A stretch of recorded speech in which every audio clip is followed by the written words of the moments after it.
Hello and welcome back to Death for All, and we are now finally launching our attack against Vlandia. Now obviously Vlandia has been a little bit quiet and they've been hoarding their power quite significantly. If we take a look at the diplomacy screen here, you can see that they're actually kind of decent in regards to their combat strength.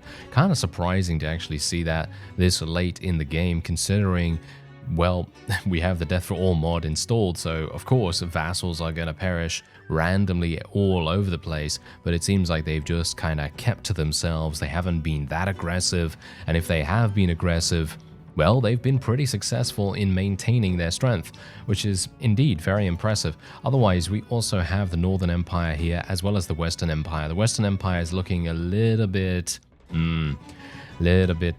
foreboding here, a little bit scary. Just a little, just a little. Anyway, all of these clans are, of course, very much on their last legs, but that doesn't really mean much. Anyway, 6,300 for them. And then we obviously have Britannia. Southern Empire is not doing very well at all. Sturgia is okay, but generally, we just have to watch out for the Western Empire and Vlandia, indeed, which is exactly the reason why we are launching this attack against Charas itself. Now, this is hopefully, and I'm hopeful for one of two things. Either we will be able to take this with very little resistance. You can see the combat strength is very surely in our favor.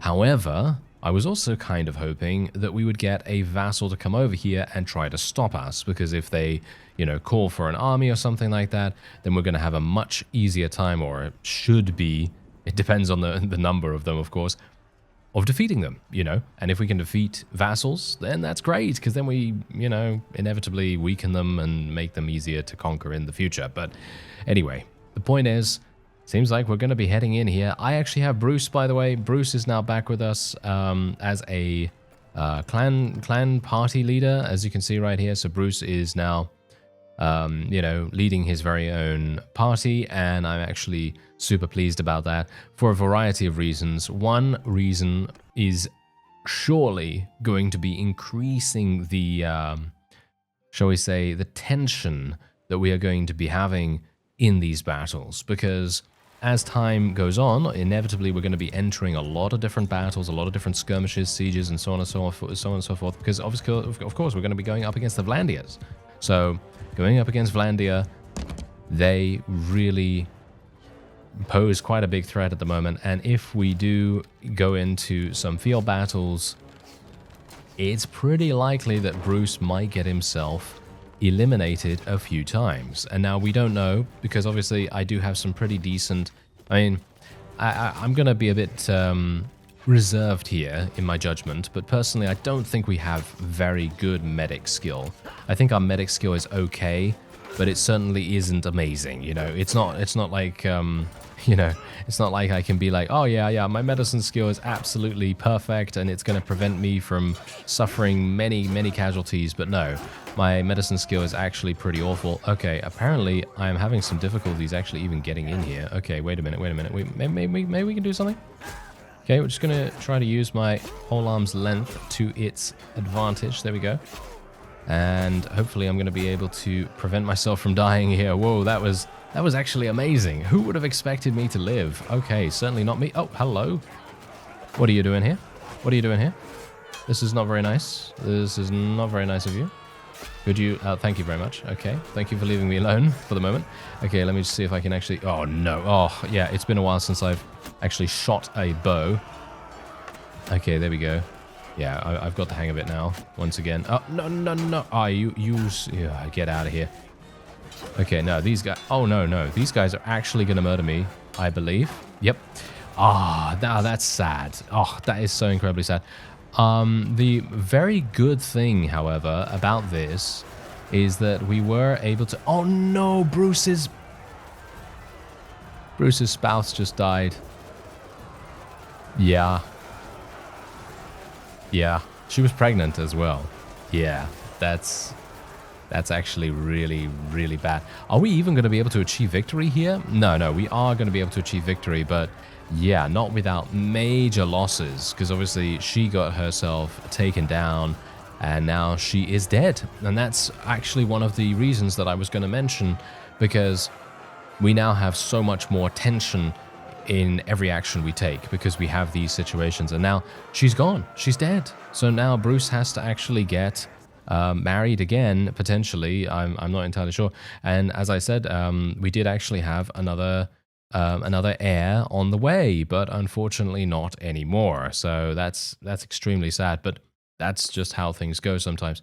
Anyway, yeah, we're just going to be taking all the loot. Why not? And there you go. She did die in battle. However, we have taken the town, which I suppose is decent, but yeah, as I say, I that's the reason, and that was literally the reason why I was leaving both of them in a faraway town, so that they could be safe, so that they could just relax, and they didn't have to do anything. They didn't have to, you know, worry about dying. And then the first battle we go into, yeah, well, you see what happens. So that, yeah, as I say, that was the main reason. My main strategy for doing that was literally just to make sure that they didn't die in random skirmishes. But I suppose taking a town is okay-ish. I mean, taking a town is really not that. It's not that important, and it's definitely not as good as, you know, keeping a spouse alive. That's for sure, because obviously then they need to go through that whole, you know, process of remarrying and everything, you know, getting pregnant again, and oh, it's just such a terrible time. But oh well, never mind. Can't really help ourselves from that, can we? No, it's done. So there you go. Anyway, +10 battle morale in siege combat. Yeah, I guess I'll just go for that, because we also get the +10 to party size limit, which is obviously pretty decent. But yeah, we are going to be moving on over here. Maybe we'll try to intercept a couple of vassals. Ooh, are you literally... Are they calling for an army right now? Yeah, they are calling for an army. Maybe I'm going to be able to separate these. Oh, hello. Oh, that is... Oh, you made a terrible mistake, sir. Stop there, stranger. There we go. Stop there, stranger. I bid you peace, and so on and so forth. Yes, it's wonderful. It's wonderful. And you are now going to perish. Or I very much hope that you will perish, because we must take revenge for our daughter-in-law, I guess you could kind of call it. Yeah, I guess that's the term, right? Yeah, anyway, I guess I might as well just charge it. Should I just charge in, actually? Because here's the thing. If I charge in, my cavalry are going to gain a significant bonus here. Pretty significant. But if I don't, then I can utilize my archers. Maybe it's a good idea to utilize them. I actually am kind of unsure about this at the moment, because they have 36 archers. They do have, whoa, 62 cavalry. They've actually got a pretty significant amount of cavalry. I mean, let's face it, it's Vlandia. They should have a lot of cavalry. We have 50 archers. The main problem is that we're going uphill. Can we do something about that, actually? You know what? I'm not going to take a straightforward approach here. I am actually going to go off to the side here so that we can potentially level the playing field, as it were.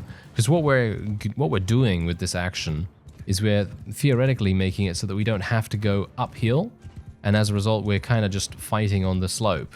So we're not going directly uphill. There's just a small incline that we need to deal with instead. And in my opinion, that's much less impactful for us, which is actually good, you know, that's great. We obviously don't want to be, you know, putting ourselves in a disadvantageous position, but yeah, anyway, let me just see if I can get a couple of kills with my bow. It's highly unlikely I'm going to be able to do anything with this, because as we've no doubt seen, the bows, I think the bows have been changed, or the damage types, or, you know, what have you, they've all been kind of tweaked a little bit by the developers, so it's obviously making a big difference. And you can see here, polearm, massive damage already. Look at that. Yes, another kill right there. And amusingly enough, it seems like their right flank of cavalry has actually done a pretty decent job of, well, just dying. Yeah, that's pretty good, right? Pretty happy with that. Maybe we can actually do something here. Yeah, my infantry can definitely murder these guys. My archers are slightly caught out of position, but that's actually not even bad, because we can pretty quickly overwhelm them, and then the enemy's archers are not really capable of doing too much right now. They are just very much static. They're not really firing at anyone either, which is absolutely perfect. Let's tell our infantry to charge in. I actually have 67 infantry, so that's pretty decent. And my archers are no doubt going to be starting to fire back at the opponent relatively soon. Now, we do have to be a bit careful here. Because, of course, I can still die, you know. I have a pretty high chance of dying as well. Even though, you know, our daughter-in-law was actually in our party, so she was benefiting from our medic skill in comparison to Bruce, who is only, I think at least, only benefiting from his own medic skill. That could be wrong, of course, because I'm actually not entirely sure whether the medic skill of the army leader or the party of the army leader actually has any benefit to the other members. So that is a little bit of an unknown quantity to me, but I don't know whether it really matters too much, because it's all a big risk multiple times a day. So, you know, it's perfectly fine. Yeah, I'm seemingly doing quite well with the polearm at the very least, and I think that's absolutely fine. And we haven't really lost anyone, as you can see. Absolutely super nice and simple. And we are actually almost at clan tier 5. And once we get to clan tier 5, we're going to have an overwhelming amount of party size, which is really going to make a huge difference. Okay. So, yeah, I'm actually not going to be taking any prisoners. The main reason for that is pretty obvious. Don't really want to slow myself down in enemy territory. I want to literally just be able to swiftly and easily catch up to people and murder them, or attempt to murder them as best we can. Anyway, there is someone over here. Let's try and see if we can catch up. Oh, that is a large army. Okay, yeah, that's exactly the kind of army that I was talking about beforehand.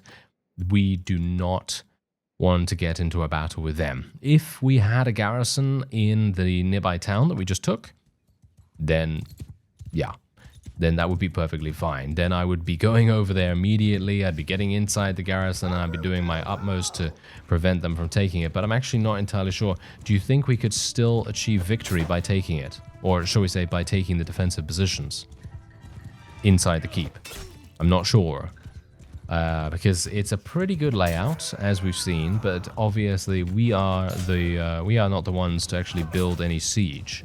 We didn't build a siege tower or a battering ram or anything like that, so I am unaware as to how effective it would be. But we've seen in the past that me attempting to defend a castle, at least, from a party of over 1,000 is maybe not the best idea, so I'm kind of holding judgment back on that. I'm kind of thinking to myself, yeah, maybe not the best.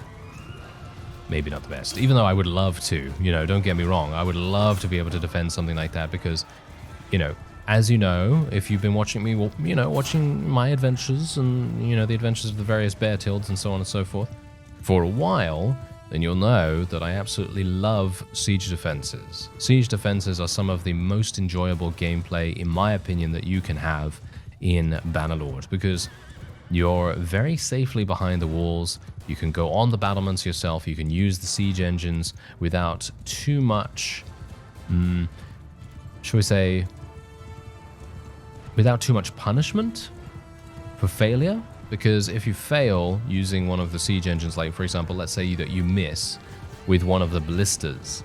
If you miss a shot with a ballista, then it doesn't really, you know, it doesn't really determine whether you've won or whether you've lost. And I suppose the same thing is definitely there in regards to offensive sieges as well. But I personally feel like if you're doing an offensive siege, you have a much less impactful, fun, you know, / satisfying time when you're on the siege engine, because you primarily have trebuchets or catapults or something like that. And generally, I personally find them very difficult to aim, but that's obviously just me. I know a lot of people are actually pretty good at aiming them, but for me personally, no, I'm pretty awful. So, you know, that really puts paid to that pretty much, you know. So my enjoyment factor is very much tied to the ballistas. And so, you know, if I'm able to use the ballistas relatively, you know, well, or, you know, in a fun kind of way, then I'm pretty happy with that. Anyway, I actually did not mean to go into a battle against this particular army. I was actually attempting to you know, go into the garrison, but they got me. Yeah, they actually intercepted me without me even realizing that that was even happening at the time. So that's great, isn't it? That's absolutely wonderful. Okay, so let's put Bruce on here. Pelisaur, I don't even know where to put him. Yeah, we'll just put him like, it doesn't, I don't know. It doesn't really matter, to be honest. I just want the perk bonuses, I guess. And hopefully Bruce is going to have a pretty decent amount of riding skill as it is. And I think Phaedon doesn't have particularly a lot. So anyway, we're going to have to... We're going to have to utilize some strategy here. Let me see what I can do. They have 112 cavalry. They have 136 spearmen, or infantry. And that's not looking particularly good. No, that is not looking particularly good at all. However, if I am able to... Maybe I can assassinate the enemy leader. Is this the enemy leader right here?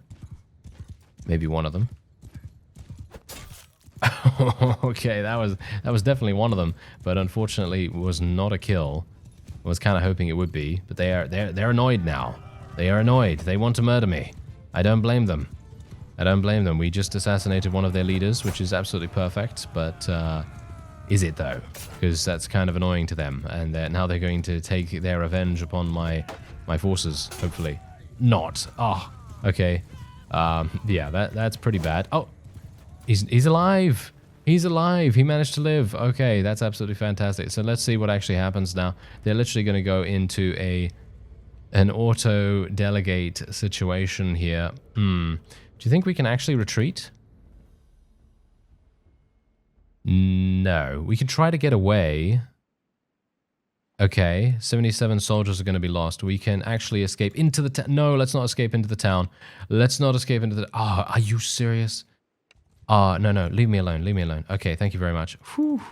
Okay, see now that is the kind of thing I'm talking about. That is literally the thing I'm talking about.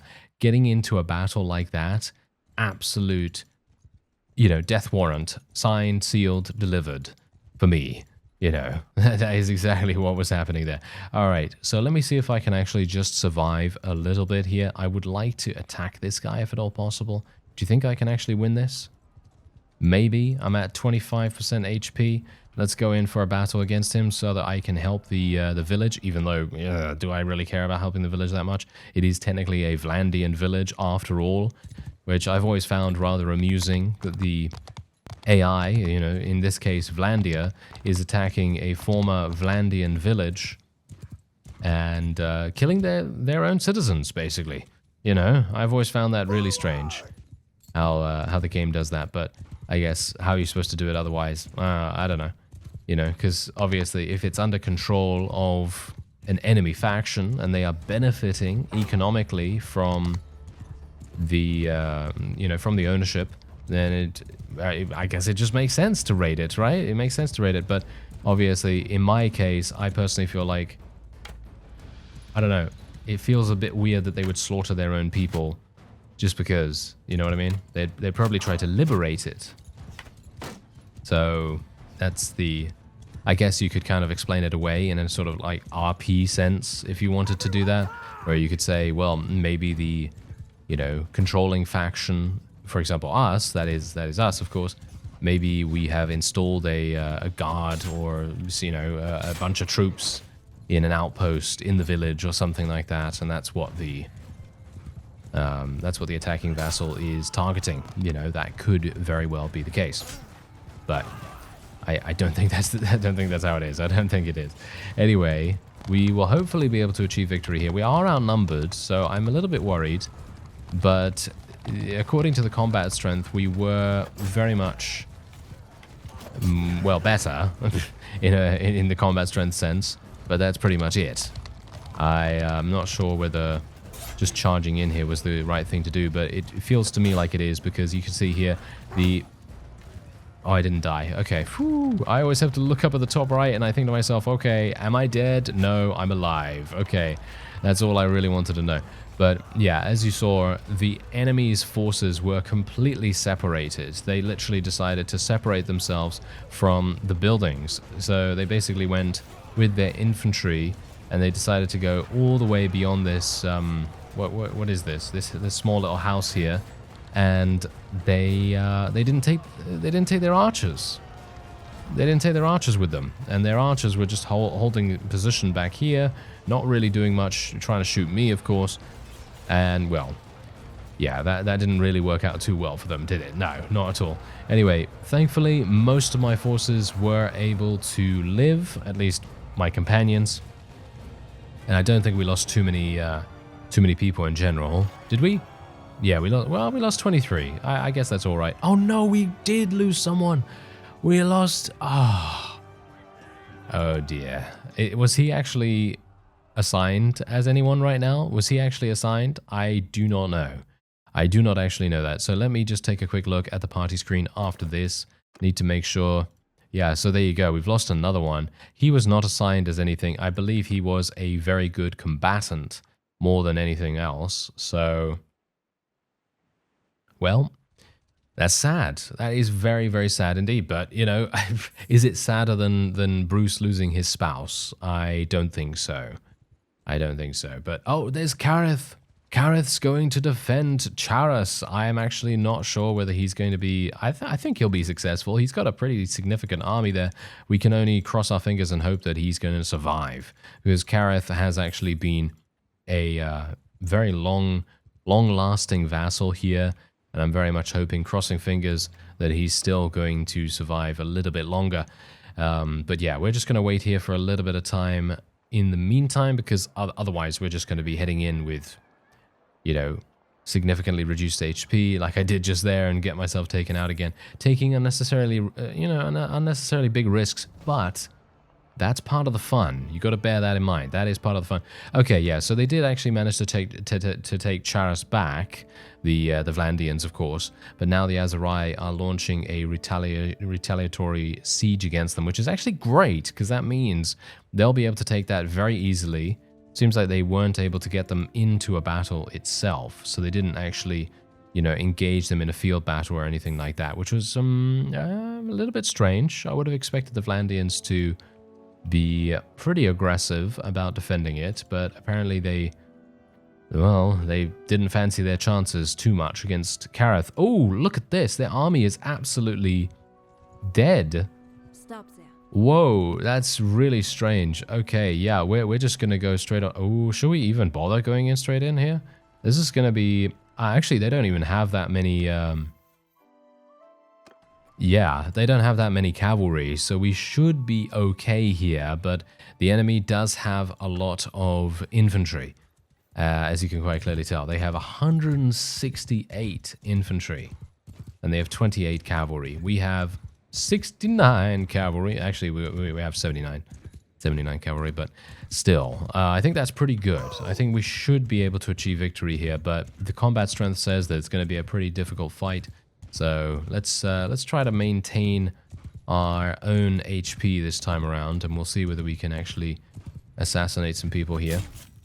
And maybe, just maybe, we'll be able to inflict a killing blow to one of their leaders, which is obviously one of the main goals of me actually doing this, because that's the thing. I know a lot of people say, why are you charging in by yourself? Well, I mean, that's the point. The main reason why I charge in by myself is because it's a lot easier for me to determine if there are any leaders in the area. Like, I can't see any of them right now, but it's a lot easier for me to target them if I go by myself, because it means that I'm not going to have my own allies in the area confusing me, running around, and, you know, actually doing some of the damage themselves, of course. I'm actually just going to tell my forces to charge in now. I think we should be perfectly fine, because the enemy has just literally thrown their cavalry away. They basically wasted them, in my opinion. And maybe, just maybe, we'll be able to eliminate some of the others around here. These are the leaders right here. Yep, there we go. There's one of the leaders. Perfect.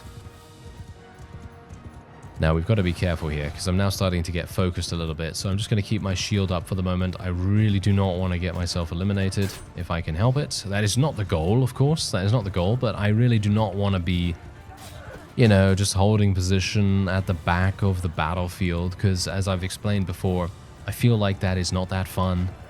I don't think that's... I don't know. I don't think that's that entertaining. You know, either to play or to watch, you know, so it's like, you know, why am I standing at the back? You know, I'm just standing at the back doing not much, and it's just kind of like, it doesn't really, you know, it's not that enjoyable. So that's the reason why I charge in here, even with low HP, you know, because it's like, well, if I get shot one more time, I could potentially die, you know, it's high tension. High risk, high / low reward, because I think we're probably going to get a pretty low reward even if we do achieve victory here. But yeah, as you can quite clearly tell, the enemy is just getting absolutely obliterated here. There is not much to say about that. They literally just don't have the units. They don't have the troops capable of defeating us right now, even though, to be fair, they did have quite a few cavalry, but they just made the wrong strategic choice, which was to charge them in without anyone else. And that was also kind of a bit of a reason why I decided to charge in by myself, because if I do that, then I can kind of bait them. You know, I can kind of bait them, and then they start chasing us. That's, you know, an age-old strategy that people used to use back in Warband as well, where, you know, you just try to annoy the opponent enough to kind of dislodge them from their formation. Sometimes the AI is a bit smarter than that, and sometimes they don't, you know, they don't get impatient. Oh, look at this. We actually did kill someone. Look at that. Fantastic. Yeah, so there you go.